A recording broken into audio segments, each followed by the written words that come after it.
Venous কোম্পানির splash model, বিশেষ করে এই মডেলটা লাইট জ্বলছে না এবং জলও গরম হচ্ছে না। সমস্ত মডেলের ভেনাসের একটাই প্রবলেম, যাতে লাইট না জ্বলে এবং জলও গরম না হয়, ব্যাস কিছু না, এর তারগুলো ওয়্যারিংগুলো সব পুড়ে গেছে।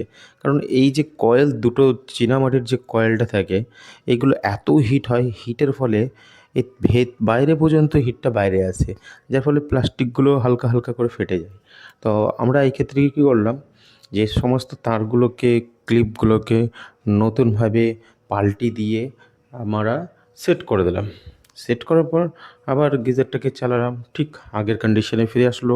আবার গিজার চালু, বেশি প্রবলেমই নয়, জাস্ট তারগুলো পুড়ে গিয়েছিলো।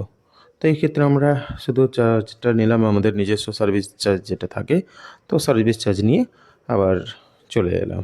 তো তোমরাও তারগুলো যখন পাল্টাবে তো নতুন ক্লিপ করে দেবে অবশ্যই।